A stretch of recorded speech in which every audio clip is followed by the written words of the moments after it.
नमस्कार, मैं डॉक्टर रजनीश कुमार आप सभी का एक बार फिर से हार्दिक स्वागत करता हूँ। यूपीएलटी, जीआईसी, जीडीसी हिंदी 2025 मुख्य परीक्षा के दृष्टिकोण से हिंदी स्वलिखित प्रश्नों की सीरीज पर आप सभी से हम चर्चा कर रहे हैं। ये सीरीज ईएमआरएस और केबीएस मुख्य परीक्षा के दृष्टिकोण से महत्वपूर्ण है। आप सभी अभी तक जितनी भी प्रश्नों को हमने हल कराया है, उनके उत्तरों को लिखा है। आप जरूर उनको जाकर देखिए, आपको लाभ मिलेगा। प्रिय विद्यार्थियों, हम धीरे धीरे ही पहुंच चुके हैं प्रश्न नंबर 65 के ऊपर। इसके अंतर्गत हम चर्चा करेंगे रामचरितमानस के आधार पर तुलसीदास की काव्य कला पर विचार कीजिए। हालांकि अगर आप इस सीरीज से जुड़े होंगे तो तुलसीदास को लेकर हमने 2 से 3 प्रश्न पहले ही डिस्कस कर लिए हैं। यहाँ पर रामचरितमानस के आधार पर तुलसीदास की काव्य कला के बारे में हमें बताना है। यह प्रश्न दूसरे रूप में भी पूछा जा सकता है कि रामचरितमानस की विशेषताएं बताइए। तो कथ्य के दृष्टिकोण से, शिल्प के दृष्टिकोण से आपको बताना है। तो दोनों हिसाब से ये सवाल पूछे जा सकते हैं। मान लीजिए ये सवाल 125, 200 या 250 शब्दों में लिखने के लिए आए तो आप कैसे लिखेंगे? तो इसकी शुरुआत करेंगे आचार्य रामचंद्र शुक्ल के एक कोटेशन के माध्यम से। शुक्ल जी ने लिखा है, भारतीय जनता का प्रतिनिधि कवि यदि किसी को कह सकते हैं तो इन्हीं महानुभाव को। इनकी वाणी की पहुंच मनुष्य के सारे भावों और व्यवहारों तक है। एक ओर तो वह व्यक्तिगत साधना के मार्ग में विरागपूर्ण शुद्ध भगवत शक्ति का या भक्ति का उपदेश करती है, दूसरी ओर लोक पक्ष में आकर पारिवारिक और सामाजिक कर्तव्यों का सौंदर्य दिखाकर मुग्ध करती है। तो यहाँ पर जो तुलसीदास है और उनकी जो काव्य कला है, इस उदाहरण के माध्यम से आपने एग्जामिनर के सामने रख दिया कि अगर भारतीय जनता का प्रतिनिधि कवि किसी को माना जाए तो इन्हीं महानुभाव को, यानी कि तुलसीदास को। क्यों?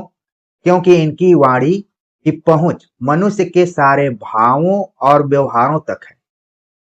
एक ओर वह व्यक्तिगत साधना के मार्ग में विरागपूर्ण शुद्ध भगवत भक्ति का उपदेश करती है, तो दूसरी ओर लोक पक्ष में आकर पारिवारिक और सामाजिक कर्तव्यों का सौंदर्य दिखाकर मुग्ध करती है।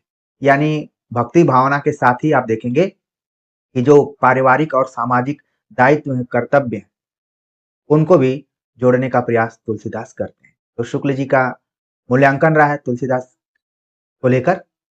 आगे आप लिखेंगे कि तुलसीदास ने संवत 1631 में अयोध्या में रामचरितमानस का आरंभ किया। यह अवधि में लिखित 7 कांडों में है। ये कांड हैं बाल कांड, अयोध्या कांड, अरण्य कांड, किष्किंधा कांड, सुंदर कांड, लंका कांड और उत्तर कांड। यह ग्रंथ 2 वर्ष 7 महीने में पूरा हुआ। इसके कुछ अंश, विशेषतः किष्किंधा कांड, काशी में रचा गया।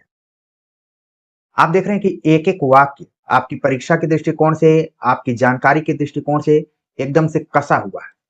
किसी भी वाक्य को आप स्किप करके आगे नहीं बढ़ सकते।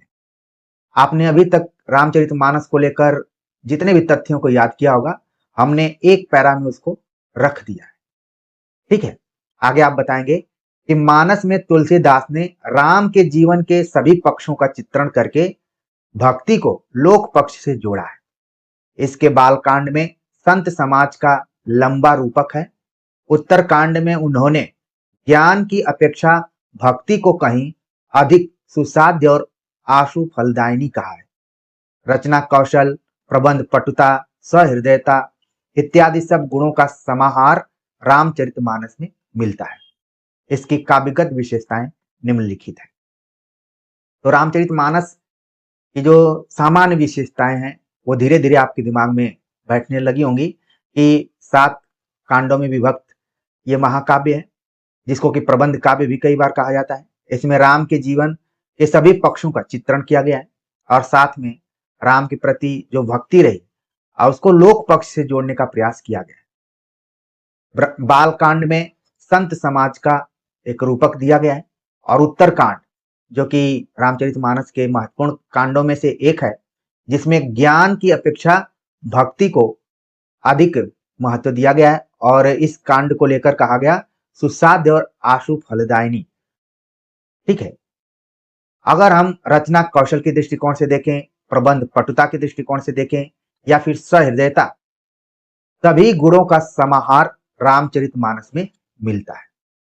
इसकी निम्नलिखित जो विशेषताएं हैं उनको आप यहाँ पर प्रस्तुत कर सकते हैं। जो पहली विशेषता है, कथा काव्य के सब अवयवों का उचित समीकरण। मानस में इतिवृत्त, वस्तु, व्यापार वर्णन, भाव व्यंजना और संवाद, कथा के सभी तत्व मौजूद हैं या फिर हैं। ठीक है, तो कथा में कौन कौन से तत्व होने चाहिए? इतिवृत्तात्मकता उसमें होनी चाहिए, वस्तु व्यापार वर्णन होना चाहिए, भाव व्यंजना होनी चाहिए और संवाद योजना होनी चाहिए। इसमें न तो अयोध्यापुरी की शोभा, बाल लीला, नक्षिक, जनक की वाटिका, अभिषेकोत्सव इत्यादि के वर्णन बहुत लंबे होने पाए हैं, न पात्रों के संवाद, न प्रेम शोक आदि भावों की व्यंजना।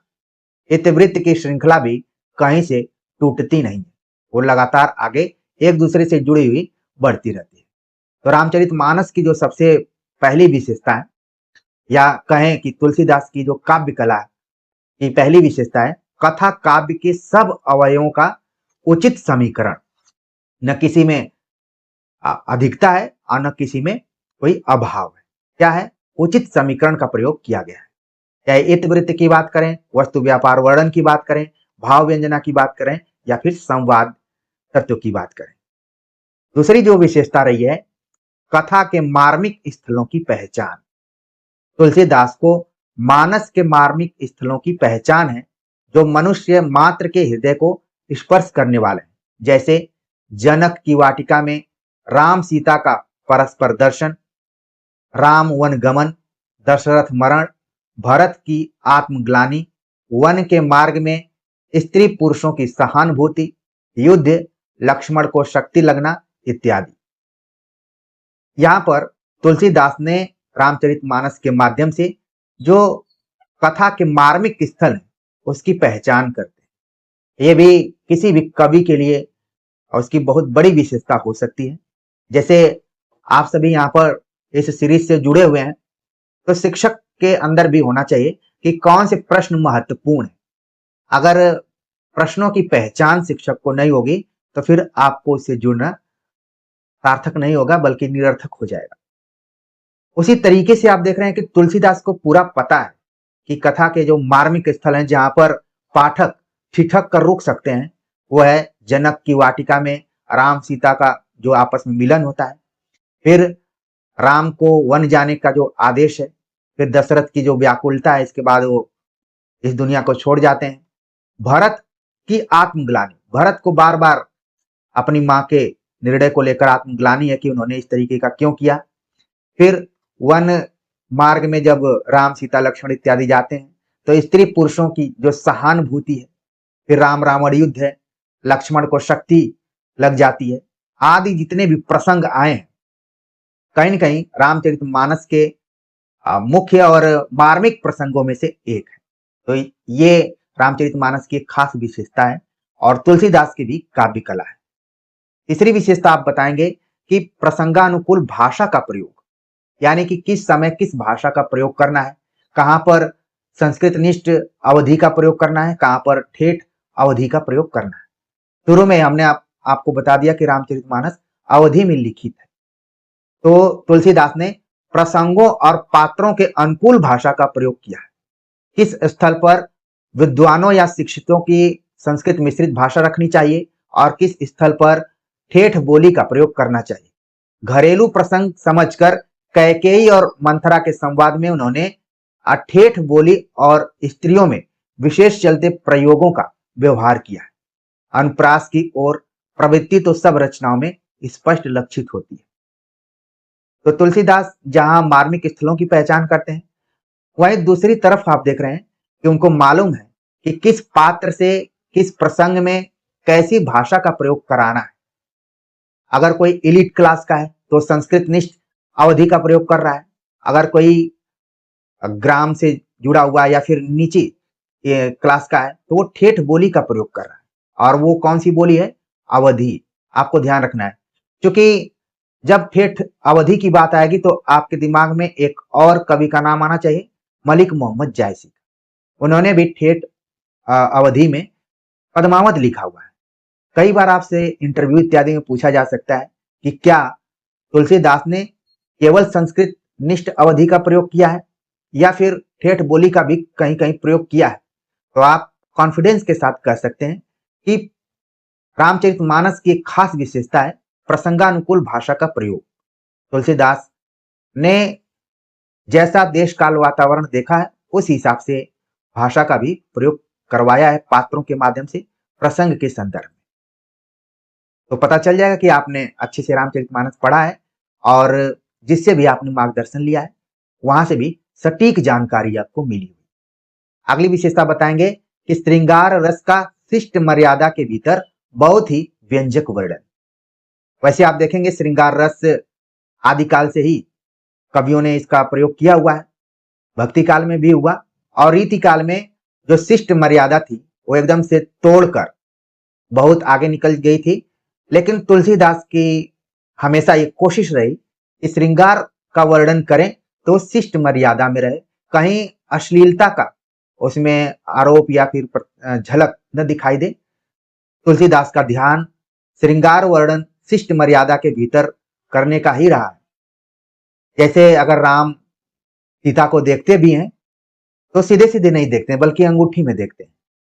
चितवन चकत चहुदिस मोरी सिय सुमुखी ससी निंदक चोरी, ये प्रसंग है यहाँ पर। और यहाँ पर ऐसा नहीं है कि श्रृंगार का भाव या श्रृंगार रस की उत्पत्ति नहीं हो रही है इसमें शिष्ट मर्यादा के अंतर्गत। तो ये चार विशेषताएं आप लिख सकते हैं। आगे आप लिखेंगे कि कुल मिलाकर कहा जा सकता है कि तुलसीदास ने रामचरितमानस को कथा वस्तु और भाषा शैली के माध्यम से लोक से जोड़ा। रामचंद्र शुक्ल के अनुसार आज राजा से रंक तक के घर में गोस्वामी जी का रामचरितमानस विराज रहा है और प्रत्येक प्रसंग पर इनकी चौपाइयां कही जाती हैं। कारण वही है, कारण जो हमने चार विशेषताएं बताई वही है, कथा काव्य के सभी अवयवों का उचित समीकरण या फिर समन्वय करते हुए, मार्मिक स्थलों की पहचान करते हुए, प्रसंगानुकूल भाषा का प्रयोग और श्रृंगार रस का शिष्ट मर्यादा के अंतर्गत वर्णन। तो ये खास विशेषताएं रही हैं रामचरितमानस की और इसके आधार पर आप तुलसीदास की काव्य कला को भी बता देंगे। कई विद्यार्थियों का कमेंट आ रहा है कि हमें चीजें याद नहीं हो रही।